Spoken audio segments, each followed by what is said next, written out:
বিসমিল্লাহির রহমানির রহিম।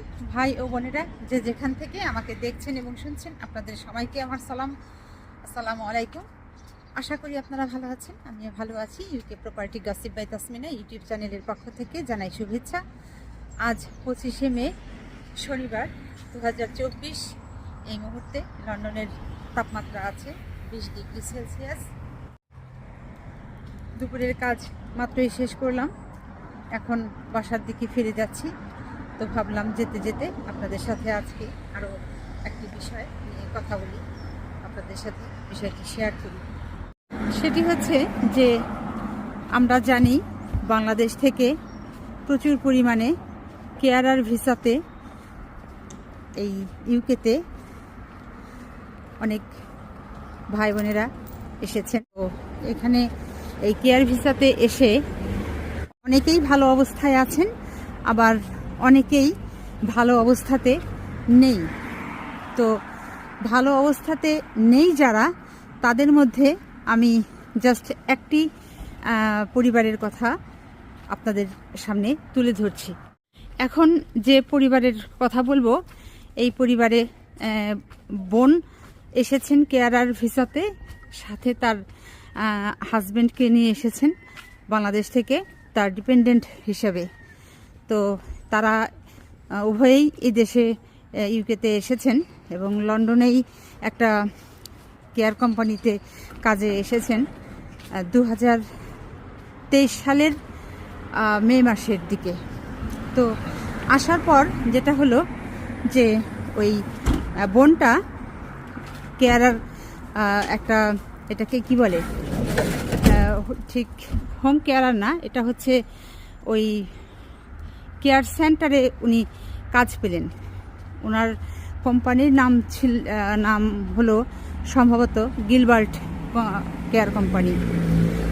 তো যা হোক, কাজ শুরু করার পর 1-2 মাস কাজ উনি করলেন। করার পর একদিন ওই কোম্পানির ওইখানে একটা যিনি ওই কোম্পানির যিনি কেয়ার ইউজার, উনি হঠাৎ করে চেয়ার থেকে পড়ে যান। তো চেয়ার থেকে পড়ে যাওয়ার পর ওখানে ওই দরবার শুরু হয়, কেন পড়লো, কিভাবে পড়লো। এই সময় এখানে ওই ফ্লোরে দায়িত্বে চার্জে কারা কারা ছিলেন, তাহলে তাদের কোনো নেগলিজেন্সির কারণে এটা হলো কি না। তো যাই হোক, এক পর্যায়ে ওই বোনটার কাজ চলে যাওয়ার পর এই যে গত আপনার 2023 সালের জুন কিংবা জুলাইয়ের দিকে এটি ঘটনা, সেই তখন থেকে যে তার কাজ নাই, এখন 2024 মে চলছে, তার আজ অবধি কাজ নাই। তাহলে এই লন্ডনের মতো জায়গায় তার হাজব্যান্ড ওয়াইফ দুজনের থাকা খাওয়া, তারপরে হচ্ছে অন্যান্য আরও কত খরচপত্র আছে, এগুলো তাহলে কিভাবে চলছে হচ্ছে এভাবে যে ওই বোনটির স্বামী উনি ফুড ডেলিভারির কাজ করেন। উনি যেহেতু ডিপেন্ডেন্ট, ওনার কাজের পারমিশন আছে, তো উনি ফুড ডেলিভারির কাজ করেন। তো উনি যেটা জানালেন যে আগে ফুড ডেলিভারি করলে দিনে আপনার বেলা 12টা থেকে কাজ শুরু করলে রাত 1টা পর্যন্ত যদি ফুড ডেলিভারি দেওয়া যেত, তাহলে 80 থেকে 90 কিংবা ভাগ্য ভালো থাকলে 100 পাউন্ড পর্যন্ত উনি আয় করতে পারতেন প্রতিদিন। কিন্তু বর্তমানে সেটি আর আসলে করা যায় না।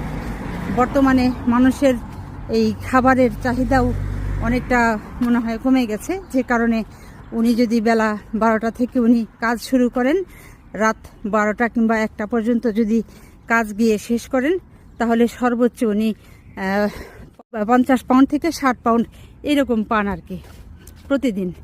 তো সেক্ষেত্রে হয়তো বা দেখা গেছে যে গড়ে উনি কোনো মাসে 1200 কিংবা সর্বোচ্চ 1500 এরকম পাউন্ড উনি আর্ন করতে পারেন।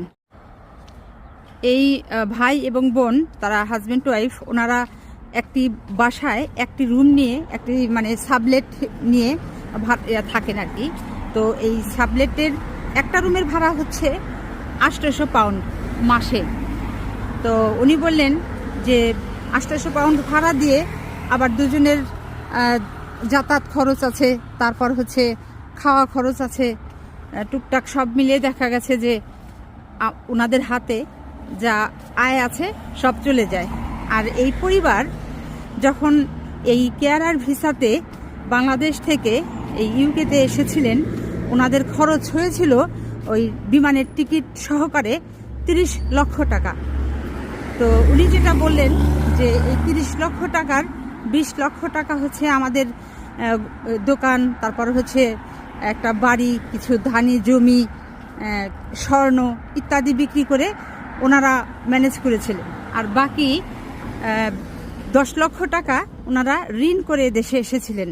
কিন্তু এই গত 1 বছরে এই 10 লক্ষ টাকা ঋণের 1টি টাকাও ওনারা বাংলাদেশে পরিশোধ করতে পারেননি। কারণ হচ্ছে ওনাদের তো আয়ই নেই, আর ঋণ শোধ করবেন কিভাবে?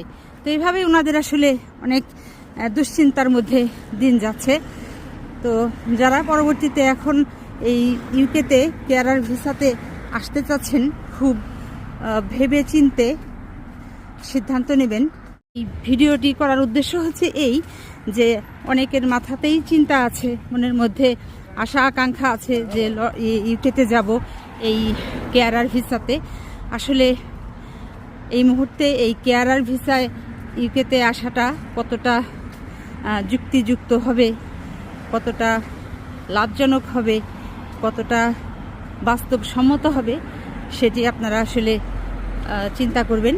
আপনাদের উপরেই ছেড়ে দিলাম। সবাই ভালো থাকবেন, সুস্থ থাকবেন এবং আমার জন্য দোয়া করবেন। আমার এই চ্যানেলটিতে লাইক, কমেন্ট, শেয়ার এবং সাবস্ক্রাইব করবেন। আসসালামু আলাইকুম, আল্লাহ হাফেজ।